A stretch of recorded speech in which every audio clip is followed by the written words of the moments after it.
2015 అక్టోబర్లో మోదీ చేతుల మీదుగానే శంకుస్థాపన జరిగింది. ఆ తర్వాత ప్రభుత్వం మారిన తర్వాత ఏమైందో మనం చూసాము. తిరిగి మళ్ళీ చంద్రబాబు నాయుడు వచ్చిన తర్వాత మరింత రెట్టించిన ఉత్సాహంతో అప్పటి అమరావతి ఇంకా టెక్నాలజీ యాడ్ అయ్యి ఇంకా ముందుకెళ్తోంది. ఈ మాట ప్రధాని మోదీయే చెప్పారు. చంద్రబాబు రాకతో కొన్ని గ్రహాలు తొలగిపోయాయి, అలాగే అమరావతి ఏ ఏ రంగాల్లో గొప్పగా వెళ్తోంది అని. అంటే ఇక్కడ ఎప్పటివరకు అమరావతి కేవలం ఆంధ్రప్రదేశ్ ప్రజల రాజధాని, ప్రపంచంలోనే అత్యుత్తమ నగరాల్లో ఒకటిగా ఉండాలి అనే దానికి నిన్న ప్రధాని మోదీ యాడ్ చేసిన కొన్ని అంశాలు చాలా ఆసక్తికరంగా ఉన్నాయి. వికసిత భారత్ సాధికారిక దిశలో ఆంధ్రప్రదేశ్ ఒక మోడల్ సిటీగా ఉంటుంది. అంటే ఆధునిక భారత్కు ఒక మోడల్గా అమరావతి ఉంటుందని ప్రధాని మోదీ ఆకాంక్షించారు. అది చాలా గొప్ప విషయం. అలాగే ఒక గ్రోత్ ఇంజన్లా ఆధునిక భారత్కు ఒక మోడల్గా ఉంటుందనడంతో పాటుగా IT, AI, green energy, clean industry, విద్య, ఆరోగ్య రంగాల్లో కూడా దేశానికే మార్గదర్శకంగా ఉండబోతోంది అని. అలాగే చంద్రబాబు నాయుడు మాటల్లో ప్రధాని మోదీని ఆయన ప్రస్తుతం దేశాన్ని నడిపిస్తున్న తీరును గొప్పగా చెప్పారు. అలాగే ఉప ముఖ్యమంత్రి పవన్ కళ్యాణ్, మరో మంత్రి లోకేష్ వారిని కూడా అదే రీతిలో అభినందించారు. కొన్ని పొగడ్తలు కూడా కురిపించారు ప్రధాని మోదీ. ముఖ్యంగా ఐటీ విషయానికి వస్తే నేనేదో ఇవాళ బాగా చేస్తున్నానని చంద్రబాబు అంటున్నారు. ఒక రహస్యం చెప్తాను.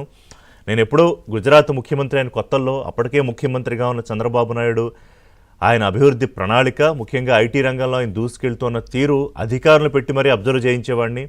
అప్పుడు నేర్చుకుందే ఇప్పుడు నేను ఉపయోగిస్తున్నానని చెప్పి కూడా ఆయన ఒక చలోకి తీశారు. అది వాస్తవం కూడా. ఎందుకంటే 95లోనే చంద్రబాబు నాయుడు ముఖ్యమంత్రి అయ్యారు, 2001లో మోదీ ముఖ్యమంత్రి అయ్యారు గుజరాత్కి.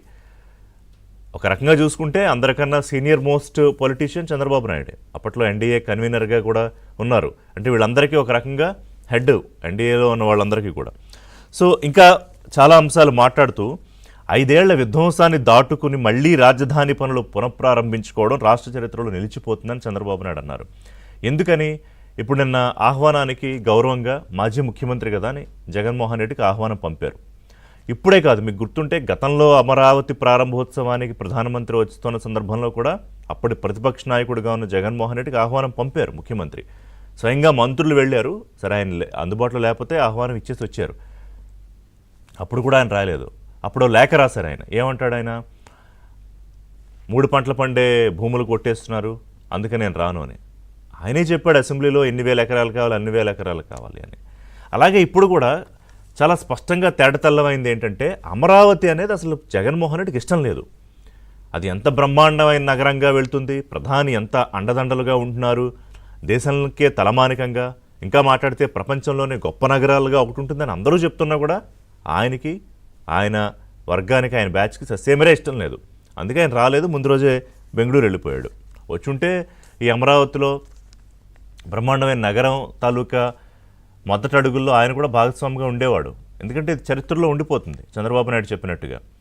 అలాగే నేను బ్రహ్మాండమైన విజువల్ ప్రజెంటేషను ఎలా రూపుదిద్దుకుపోతోంది, అమరావతి చరిత్ర ఏమిటనేది కూడా చెప్పారు. 57,000 కోట్ల పైచీలకు పనులకు శంకుస్థాపన సందర్భంగా మోదీ చాలా ఉత్సాహంగా కనిపించడంతో పాటుగా అమరావతికి అండగా ఉంటూ భుజంగా నిలుస్తామని చెప్పారు. అది చాలా గొప్ప మాట.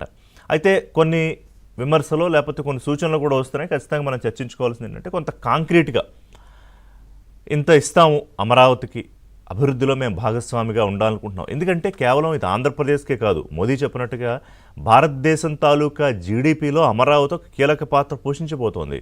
చరిత్రలో అది మనం భవిష్యత్తులో మాట్లాడుకుంటాం రానున్న 4-5 ఏళ్ళు. ఎందుకంటే 3 ఏళ్ళు పడుతుంది పూర్తి కావడానికి, చాలా పెద్ద ప్రాజెక్ట్ కాబట్టి.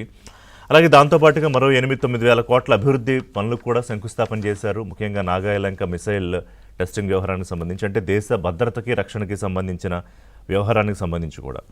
అలాగే కూటమిలో ఇప్పటికే కలతలు సృష్టించాలని జగన్మోహన్ రెడ్డి ప్రయత్నం చేయడం అనేది మనకి ఎక్కడ కనిపిస్తోందంటే, ఈ అమరావతి ప్రారంభోత్సవానికి కొద్ది రోజుల ముందు చూస్తే నాయకులు మాట్లాడకపోయినా కూడా వారి పత్రికల్లో కొన్ని వార్తలు వస్తున్నాయి. అంటే అమరావతి మీద విషం కక్కే కార్యక్రమం. అసలు అమరావతి ఎవరి కోసం, ఇది ఎవరి అక్షయ పాత్ర అంటే ఇష్టం లేకపోతే కామ్గా ఉండొచ్చు. కానీ రాష్ట్ర ప్రజలు ఇక్కడ ఒక విషయం, ముఖ్య విషయం గుర్తుపెట్టుకోవాలి. నేను వాళ్ళు చెప్పదలుచుకుంది ఏంటంటే అమరావతి ఏదో బిల్డింగ్లో లేకపోతే టెక్నాలజీయో, ఏఐయో, మెషిన్ లెర్నింగో కాదు. ఆంధ్రప్రదేశ్ ప్రజల తాలూకా ఆత్మ అమరావతి. ఆంధ్రప్రదేశ్ ప్రజల తాలూకా భావోద్వేగాలు, మనోభావాలు ముడిపడి ఉన్న ఒక గొప్ప ఎమోషన్ అమరావతి. మరి దీన్ని అర్థం చేసుకోలేకపోతే ఎలాగా? అలాగే రైతులకు నిన్న చెప్పారు చంద్రబాబు నాయుడు, వాళ్ళ త్యాగాలు, వాళ్ళు చేసిన ఉద్యమాలు మర్చిపోలేనివని. మోదీ కూడా ప్రస్తావించారు. సరే, నిధులు అంటారా, ప్రస్తుతానికైతే కొంత గ్రాంట్గా వస్తే బాగుంటుందనే ఆలోచన ఉంది అందరికీ. ఇప్పుడు ఒక 15,000 కోట్లు ఇటు వరల్డ్ బ్యాంకు అలాగే ఏషియన్ డెవలప్మెంట్ బ్యాంక్ నుంచి కేంద్రం గ్యారంటీర్గా ఉండి మనకి అప్పు ఇప్పించింది. మిగతా కొన్ని సంస్థలు కూడా ఇప్పటికీ కేంద్రం నుంచి ఎదుమిద్దంగా చూసుకుంటే దాదాపు 3,000 కోట్ల లోపే రాజధానికి వచ్చింది. అంటే కేంద్రం బడ్జెట్తో పోలిస్తే అన్ని లక్షల కోట్లలో ఏడాదికో 10,000 కోట్లు, 5,000 కోట్లు, 15,000 కోట్లు ఇవ్వచ్చు.